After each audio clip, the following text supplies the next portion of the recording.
मया तत्विदं सर्वं जगदव्यक्तमूर्तिना स्थानि सर्वभूतानि न चाहं तेष्वस्थितः। मया तत्वं इदं सर्वं जगत अव्यक्तमूर्तिना, अव्यक्तमूर्ती म्हणजे स्पष्ट प्रगटपणे नाहीये, भगवंत हा प्रगट नाही ना, म्हणून त्याला अव्यक्त म्हटलं. अव्यक्त असलेल्या मायाकडून हे संपूर्ण जगत विस्तारल्या जातं म्हणाले.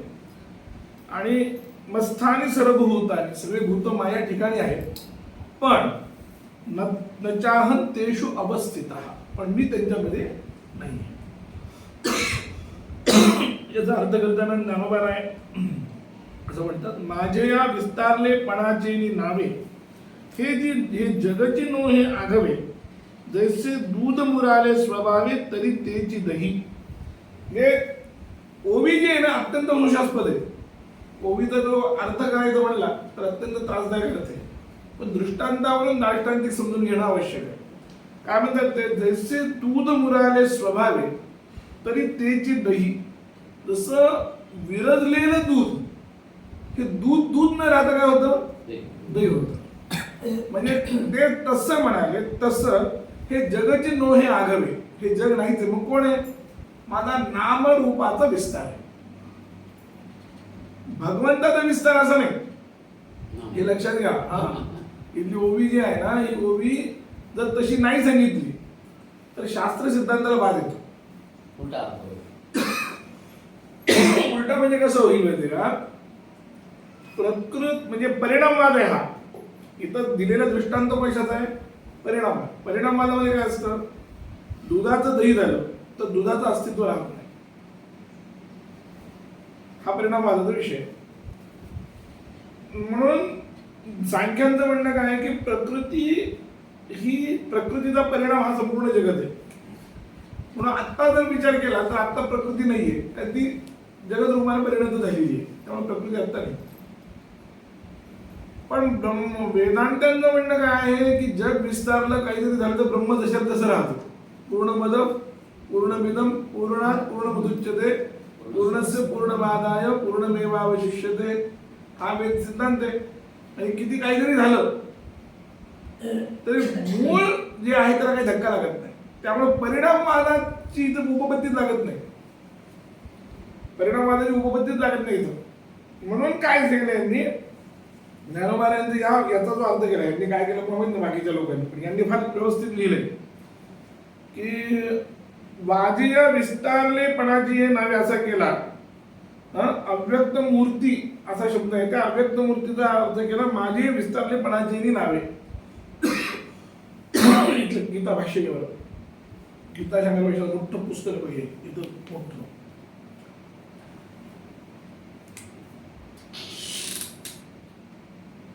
दाखव एक मिनिट, मला फक्त पुस्तक दाखव, मी सांगतो तुला. हा तेच बरोबर. तर भगवंताचं नाम आणि रूप हे जे आहे, हे नामरूपालाच भाष्यामध्ये अनेक ठिकाणी माया म्हणले, भगवंताची शक्ती म्हणाले नामरूप आहे.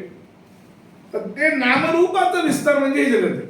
जगतची नोहे म्हणजे खरं कोण आहे, माया आहे असं त्यांना सांगायचं. ज्ञानोबा माऊलींनी केलेला हा अर्थ आहे. नाहीतर इतकी ओवी जी आहे ना, सगळा गोंधळ करून टाकणारी नाही.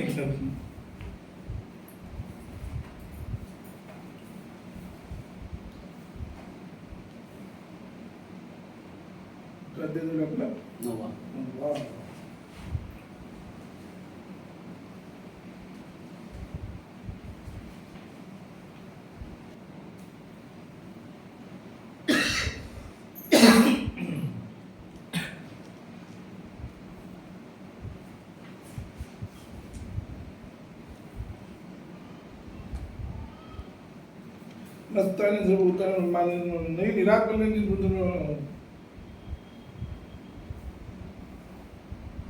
आचार्याने वेगळा अर्थ केला. आचार्य काय म्हणतात, अव्यक्त मूर्ती शब्दाचा अर्थ यांनी केलाय, ज्ञानोबा यांनी केलाय माझी विस्तारलेपणाची नावे असा केलाय. म्हणजे माझा विस्तारच जग नव्हे काय, असा प्रश्न करून भगवंताचा विस्तार म्हणजे जग होय असा सिद्धांत केला. म्हणजे माझा विस्तार जग आहे म्हणजे काय, तर माझा नामरूपाचा विस्तार असा करायचा. भगवंताचा विस्तार असा नाही करायचा, कारण पुढे दृष्टांत जो दिलेला आहे तो परिणामवादाचा आहे. म्हणून वेदांतामध्ये काय आहे की मायेचा परिणाम जग आहे, ब्रह्माचा परिणाम जग नाही. ब्रह्माचा जर परिणाम जग राहिला तर काय होईल, सगळं दोष राहू दे, ब्रह्म स्वतः शिल्लकच राहणार नाही. मोठा दोष कोणता येईल, द्वैताने अनित्यच, ब्रह्मच राहणार नाही. द्वैतापत्ती कुठून आली, ब्रह्मच राहणार नाही. ब्रह्म जसं दुधाचं दही झालं, दूधच राहणार नाही तर ब्रह्मच राहणार नाही. मग पुढलं नत्वंतेषुमयी ते मी असं म्हणता येणार नाही. पुढलं हे वाक्य कोणतं, मस्थानी सर्व भूतानी, सगळे भूत माझ्या ठिकाणी आहेत पण नचाहन देशवस्थित, पण मी त्यांच्या ठिकाणी नाही, हे त्याला म्हणता येणार नाही.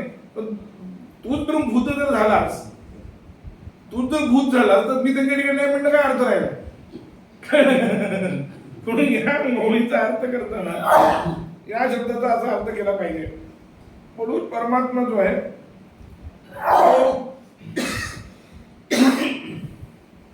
यांनी फार चांगले लिहिले, भगवान अखंड निरवय.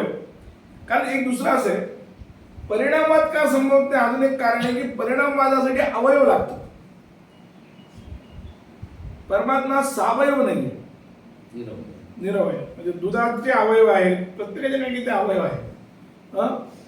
पण परिणामवादामध्ये जग ब्रह्माचं अवयवच नाही आहे, त्यामुळे अवयव नसल्यामुळं त्याचा परिणाम होऊ शकत नाही. परिणामवादामध्ये हा मोठा दृष्टांत की ब्रह्म सुद्धा शिल्लक राहत नाही. म्हणून वेदांतात परिणामात नाही आहे. वेदांतात म्हणणं काय आहे की मायेचा परिणाम जग आहे. म्हणून नामरूपाचा विस्तार. नामरूप म्हणजे कोण, तर भगवंताची माया. भाष्यामध्ये अनेक ठिकाणी भगवंताची माया असं सांगितलंय. आता बघा इथं काय म्हणतात, हे भगवान अखंड निरवयव पूर्ण सच्चिदानंद स्वरूप अद्वितीय व अविकारी असल्यामुळे तो संकोच पाहू शकत नाही किंवा विकास पाहू शकत नाही. परिणाम होता नाही तर संकोच होण्याचा विकास होईल, दोन्ही होऊ शकत नाही म्हणाले. मग भगवंताचा विस्तार कसा होतो हे जाणणे आवश्यक आहे. विस्तार होतो म्हणजे काय, तर विस्तार म्हणजे बहुरूप होणं. हेच भगवंत, हे सर्वांना माहित आहे. तैत्तिरीय शुद्धीचा त्या भाषेचा आचार्यांनी भगवंताचा विस्तार कसा होतो याचा उलगडा केला आहे. म्हणजे त्यांनी इथून तैत्तिरीय शुद्धीचा संबंध लावला. सो कामयत बहुस्याम प्रजाय, त्या भगवंताला इच्छा झाली, मी बहुरूप व्हायची इच्छा करता झाला. इच्छा सुखाच्या प्राप्ती करता होते. भगवान सुद्धा परम सुखरूप आहे. आता प्रश्न येईल की भगवंताची इच्छा का झाली. भगवंताला तर सुख, तर सुखस्वरूप असलेल्या परमात्म्याला इच्छेची गरज काय. म्हणून आप्त कामस्य का स्पृहा असाही प्रश्न विचारला गौडपादाचार्यांनी. गौडपादाचार्यांनी काही जण म्हणले जगाला हे जग का निर्माण झालं याचा विचार करायला लागल्यानंतर प्रत्येक जण आपापल्या पद्धतीने विचार करता म्हणाले. काही लोक म्हणतात की भगवंताची लीला आहे, पण लीला जरी म्हणलं तरी आत्मकामस्य का स्पृहा. काही जण म्हणतात देवस्य स्वभाव होय, देवाचा हा स्वभाव आहे, जगात खेळत खेळत बसणे, जग तयार करणे, खेळत बसणे, हा देवाचा स्वभाव आहे. ते सगळं उत्तर करून त्यांनी सांगितलं जगत नाही. या सगळ्याचं निराकरण करून गौडपाद खाली घेऊन त्यांनी काय सांगितलं, हे जगत नाही. तेच सांगताय भगवंत बहुरूप होतो म्हणजे काय होतो, तर भगवंत जो आहे बहुरूप होऊन एका बहुरूप होतो या शब्दाचा अर्थ भगवंताचा नामरूपाचा विस्तार होतो. भगवंत स्वतः विस्तारित होत नाही, कारण त्याला शक्यच नाही विस्तार होणं, कारण तो परिपूर्ण आहे आणि तो व्यापक आहे. व्यापक का तर संकुची होणार, विस्तारी होणार नाही. जो व्यापकच आहे तो पुन्हा काय विस्तरित होणार, हाही प्रश्न आहे. म्हणून या सगळ्या ओवीचा हा अर्थ केला पाहिजे, हे लक्षात ठेवा. पुन्हा आचार्य काय म्हणतात, आचार्याने तो अर्थ केला अव्यक्त मूर्तीना. म्हणजे मी कसा आहे, मी या संपूर्ण जगत व्यापलेला आहे. मया ततमिदं सर्वं जगत अव्यक्त मूर्तीना. अव्यक्त मूर्ती असलेल्या मी हे संपूर्ण जगत व्यापलेलं आहे. यांनी अशी ओवी लिहिल्यामुळे सगळं गोंधळ आहे, कळलं का. अशी जर ओवी लिहिली नसती तर गोंधळ झाला नसता.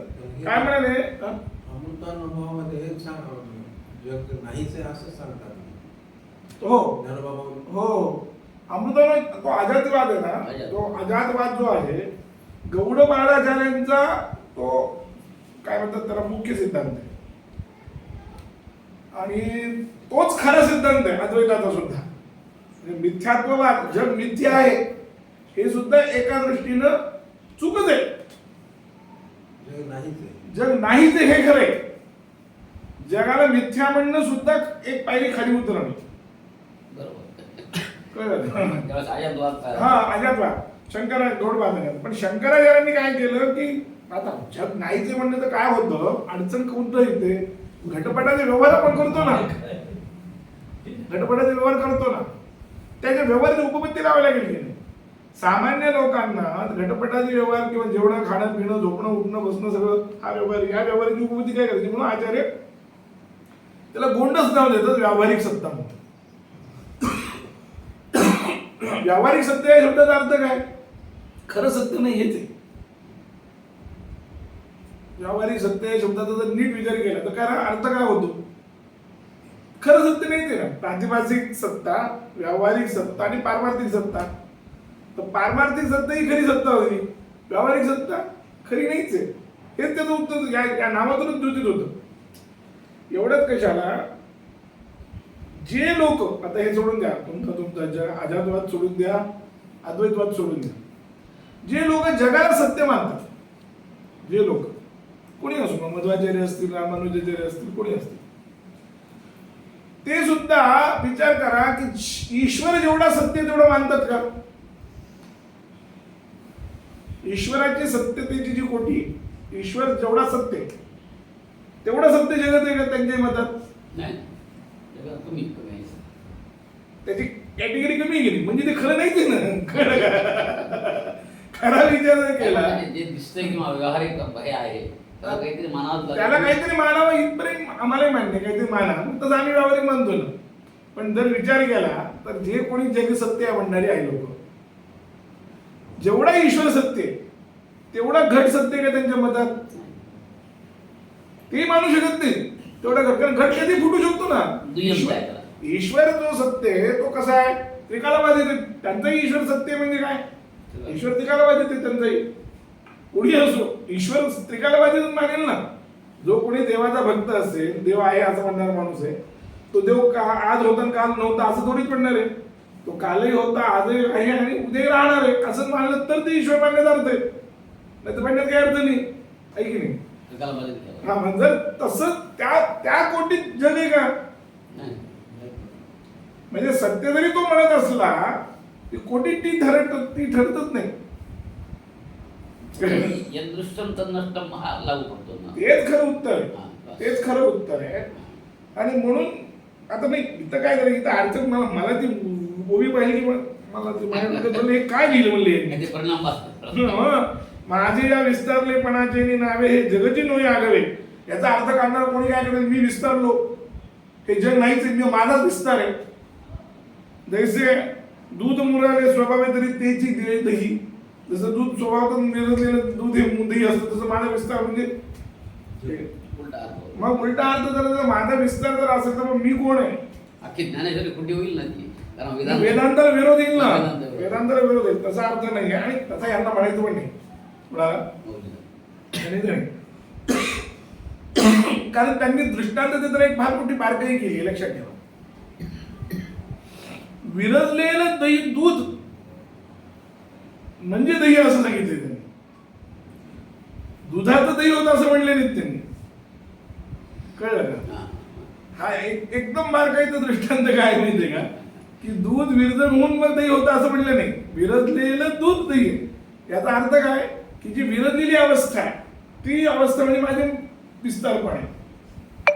म्हणजे याचा अर्थ मी नाही, दूध नाही, विरजलेली अवस्था. तसं माझं नाम असं त्या दृष्टांतून बारकाईने असा अर्थ काढावा लागेल. नाही तर असा अर्थ जर काढला तर ते मूळ दृष्टांताशी, मूळ शास्त्राशी, सिद्धांताशी बाद आहे. म्हणून मी ते बघत बसलो. मी नाही असं काय केलं यांनी चांगलं लिहिलंय. माझी या विस्तारलेपणाची नावे हे जगची नो हे आघवे.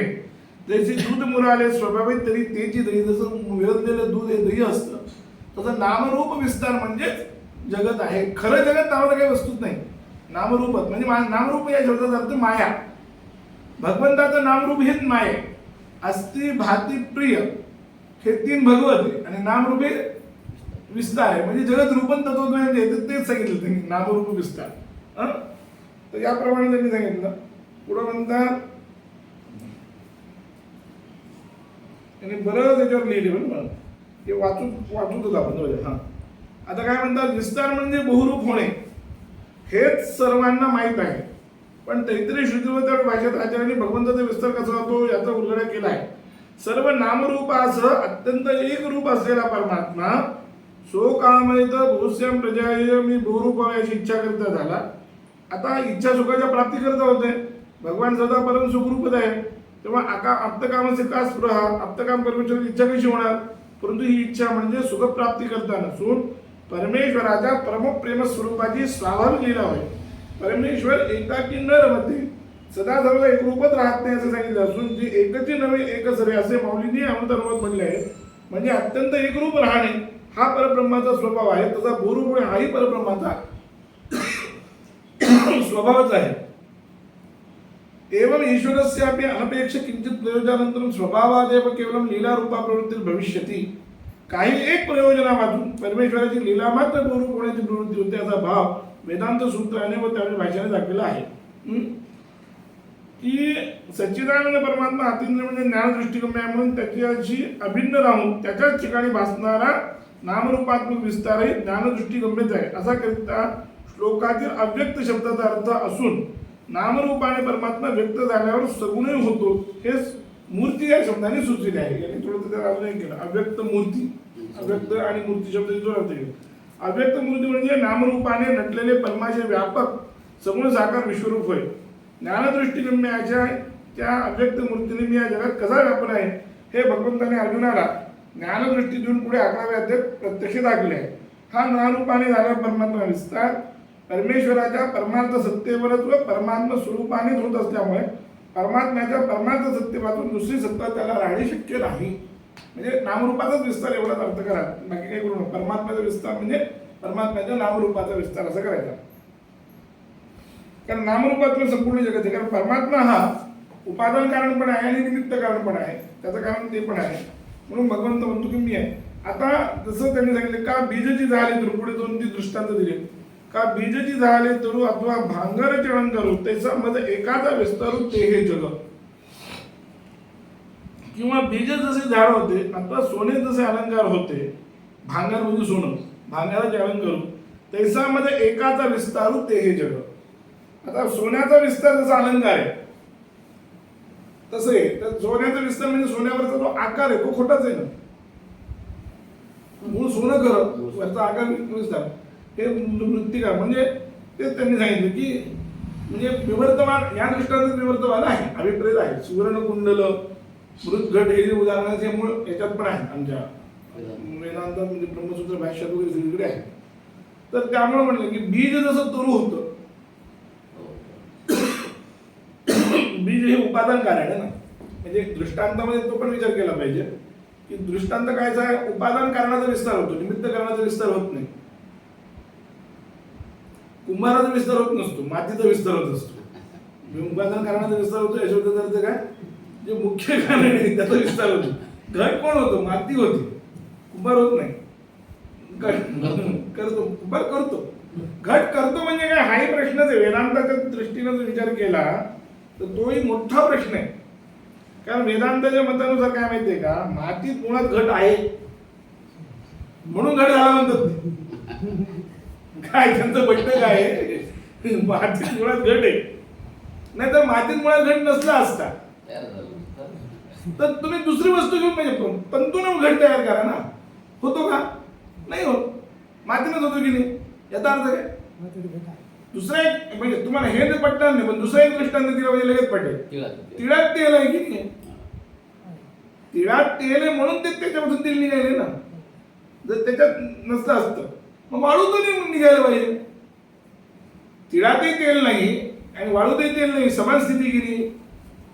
मग वाळूतून काढा ना, वाळूतून निघतं का, नाही, तिळातून तेल निघतं. तसं मातीत घट आहे म्हणून मातीचा घट होतो. मग आता प्रश्न निर्माण होतो हा कोणता, जर मातीत घट आहे तर कुंभार करतो काय. हा प्रश्न येईल की जो आधीच आहे. बरं मातीत घट आहे म्हणजे तर मातीनं जे काम होतं ते घटानं जे काम होतं ते मातीनं होतं का. घट कशासाठी, पाणी वगैरे भरतो आपण, जलहरणाची क्रिया होते त्यानं, पाणी आणतो, मातीनं आणता येते का. मग मातीत कसा घट आला. हे प्रश्न येतेच त्याच्यावर, कळलं का. हेही प्रश्न त्याच्यावर येतेच. याला सत्कार्यवाद असा शब्द प्रयोग आहे. सत्कार्यवादाला हे प्रश्न येतात पण त्याला त्याचं उत्तर असं आहे की अभिव्यक्त होण्यापूर्वीची अवस्था म्हणजे मृत्तिका.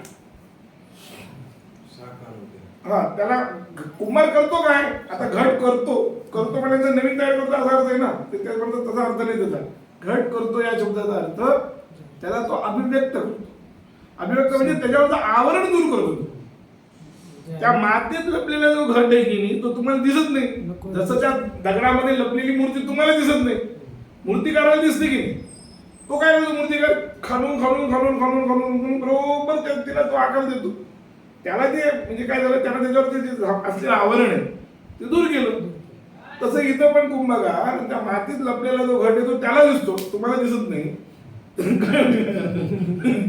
तो काढतो असं त्याचं म्हणणे तसं जगाचं पण आहे जगात गेलं कुठं सगळं जग जातं कुठं बरोबर आहे बीज रूपामध्ये म्हणजे शेवटी जर विचार केला तर रोज माणसं झोपतात तर झोपतात कसं करतात तर त्याच्यात सांगितलं की इंद्रिय जे आहेत ते सगळे प्राणामध्ये अंतर्भूत होतात प्राणामध्ये राहतात इंद्रिय आणि प्राण मनामध्ये राहतात आणि इंद्रिय प्राण आणि मन हे सगळं अज्ञानामध्ये राहतं आणि अज्ञान वगैरे हे सगळं आत्म्यामध्ये जीवात्म्यामध्ये राहतो आणि जीवात्मा शेवटी कोणामध्ये राहतो परमात्म्यामध्ये राहतो हे झोपेच्या वेळेसही असंच आहे आणि हीच प्रक्रिया लयाच्या वेळेस पण आहे सगळी माया आणि त्या मायेमध्ये सगळे जीव आणि त्या जीवाचे सगळ्या कर्म चांगले वाईट वासनाचे बीज हे सगळं त्या परमात्म्यामध्ये एकटाच वेळेस तो शिल्लक राहतो वटस्य पटस्य पत्रस्य पुटे शयानम असं करत राहतो तेव्हा हे सगळं त्याच्यात असतं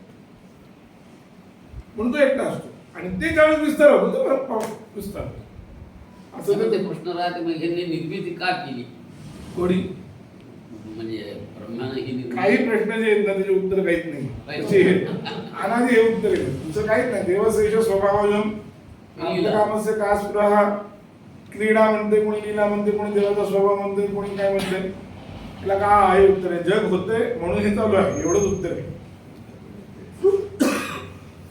पण स्वभावाने म्हणता येत नाही यदृच्छेय जग उत्पन्न होत नाही ना पुन्हा स्वभावामध्ये काय असतं तो स्वभाव जर माझा आहे तो कायम जर राहायला पाहिजे तसं कुठं होतं नाही स्वभाव बदलत नसतो. स्वभाव नाही तो कायम जर राहायला पाहिजे होत नाही जसं सूर्याचा स्वभाव प्रकाश देणे तो सूर्य केव्हाही असेल तेव्हा प्रकाश देईल की नाही तर जगत केव्हा उत्पन्न होते का नाही होत त्याचा एक नियमितता आहे जगाला प्रत्येक जगात प्रत्येक गोष्टीला एक नियमितता आहे शंकराचार्याने सांगितलेलं आहे की वसंत ऋतूतच कोकिळचं गाणं होतं केव्हाही कोकिळ गात नाही पूजन केव्हाही करत नाही वसंत ऋतूतच करतो की नाही केव्हाही करतो का नाही म्हणजे याला नियमित आहे काश्मीर देशामध्ये सेफ येतात आता हे केव्हा आले ते तुम्ही कृत्रिमरित्या बघा नाही पण जे सेफ खरे जे सेफ आहे नैसर्गिक सेफ सफरचंद ते कुठे येतात काश्मीरातच येतात आहे की नाही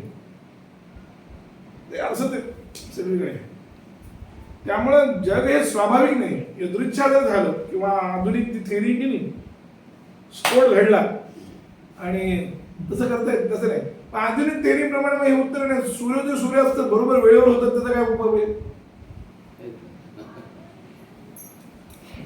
जगामध्ये तुम्ही जर विचार केला तर हे सगळं जे स्थिती आहे ना हे सगळं नियमबद्ध आहे ऍक्सिडेंटली काही नाहीये योगायोग असं काही नाहीये आपण म्हणतो योगायोग असं काहीही नाही योगायोग जगामध्ये एखादं पान जरी पडायचं म्हणलं त्याच्या पाठीवर काही कारण आहे झाडावरून पान म्हणून पडलं का म्हणून पडलं तर त्याची तेवढी आयुर्वेदा होती त्याचं ते पिकलं ते पिकलं म्हणून पडलं म्हणजे हे एक निमित्त आहे की नाही दुसरं पान काय पडलं हे का पडलं कारण हे पिकलं म्हणून म्हणजे जे पिकेल ते पडेल असा नियम आहे की नाही म्हणजे तुम्ही प्रत्येक गोष्टीला असा नियम लावा बघा जगामध्ये प्रत्येक गोष्टी नियमानं होतो सूर्योदय सूर्यास्त वेळेवर होतात मनुष्याचा देह बरोबर त्याला प्राप्त होतो तर बालपण जीवन तारुण्य वार्धक्य हे सगळं नियमानं चालतं आहे की नाही अनियमित कुठे जगामध्ये तुम्ही तुमच्या हाताने अनियमित केली असेल तर सोडून द्या जगाचा जर तुम्ही नीट निसर्गाकडे पाहिलं तर निसर्गात सगळे नियम आहेत नीट जर विचार केला माणसानं अनियमितता मानला तो भाग सोडून द्या पण जगाच्याकडे जर नीट पाहिलं तर अनियमितता नाही अजिबात कुठंच अनियमितता खूप शिस्तबद्ध म्हणून प्राणी आजही जगाच्या जवळ आहेत ना ते काय सुनामी वगैरे होण्याच्या आधी तिथून बरेच प्राणी निघून गेले होते म्हणतात त्याचं कारण काय की त्यांना आधी कळलं होतं आणि तसं पाहायला गेलं तर आत्ताही बघा तुम्ही आपल्या हातात आपण आता अनियमित वागतो म्हणून सोडून द्या, पण मूळ जर बघायचं तर सगळे प्राणी बरोबर संध्याकाळ झाली की वापस घरीकडे येतात. हा जगाचा नियमच आहे. सकाळी बरोबर 4 वाजता त्यांचं होतं सगळं काय प्रातर्विधी व्हायचं तो होतो. एरवी होत नाही. तुम्ही पहा त्यांच्याकडे, त्यांच्या एकाकडे जर पाहिलं ना तर ते म्हणून पूर्वीच्या काळात ते खेड्यामध्ये पत्रिका सांगताना सांगायचे की ते म्हशीनं पहिलं पावटं दिलं किती वेळ झाली म्हणायची ते पोराची पत्रिका द्यायची. म्हशीचं पहिलं पावटं 4 वाजता होतं ते. म्हणजे नियमित आहे यात काय म्हणजे ते अजबीचेच नियम. प्रकृती बिघडल्याने मागे पुढे झाला त्याचा भाग सोडून द्या, पण पूर्ण जगाकडे जर तुम्ही नाही पाहिलं तर ते व्यवस्थित. मग हे सगळं व्यवस्थित कोण करत कसं चालतं? हे स्वभावानं नाही चालत. यदृच्छा जन्मला असं नाही म्हणते. याच्या पाठीमागे कोणीतरी व्यवस्थित रचना आहे हे मान्य करावं लागतं. आणि ते कोणीतरी चालवतं असं म्हणल्याशिवाय पर्याय नाही तुम्हाला. हे लक्षात ठेवा. जगन्नियंता म्हणायचं मानावाच लागतो. तुम्ही त्याला मग काही म्हणा, तुम्ही त्याला म्हणाल ही शक्ती नामक ती शक्ती म्हणा, काही बिघडत नाही. त्याला परमात्मा नाव नका देऊ, आम्हाला काही म्हणणं नाही. त्याला काही बिघडत नाही. प्रमेय जे आहे ते जर नीट विचार केला तर प्रमेयामध्ये ही थिअरी जी आहे ती थिअरी न पटणारीच आहे एकदम ऍक्सिडेंटली वगैरे. प्रमेयाकडे नीट पाहिल्यानंतर त्याला काही नाव द्यायचं नाही असं आहे. तर त्यामुळं बरं हे आहे सगळं खरं शास्त्र तर आज की जगत झाले. हे खरं शास्त्र आहे. मग दिसतं तरी कसं? मग त्याचं उत्तर हेच आहे की ते आभास आहे. आभास असल्यामुळे आभास जरी असलं तरी आभासाला निमित्त आहे. स्वप्न सुद्धा निमित्त आहे. बघा तुम्हाला स्वप्न पडतं तर वाटेल तर जाऊ आजकट विचकट नाही पडत. म्हणजे असं कधीच तुम्हाला दिसणार नाही की तुम्ही कानाला खाल्लं. दिसतं का स्वप्न? किती स्वप्न खोटं आहे असं समजा. आहे ते स्वप्न खोटं त्यात नाही, पण किती खोटं असलं तरी स्वप्नामध्ये तुम्हाला कधी दिसणार नाही तुम्ही कानाला खाल्लंय, डोळ्यानं पिलंय. दिसतं का? नाही. तिथेही नियमित. तिथेही नियमच आहे. तिथेही नियमच आहे. तुम्हाला कधीच काय म्हणजे तोंडानेच खाल्लं, हाताने खाल्लं हे नियमित की म्हणजे प्रातिभासिक जगतातही नियमित आहे. हे लक्षात ठेवा. मग जग अनियमित नाही. अवधूत चिंतन श्री गुरुदेव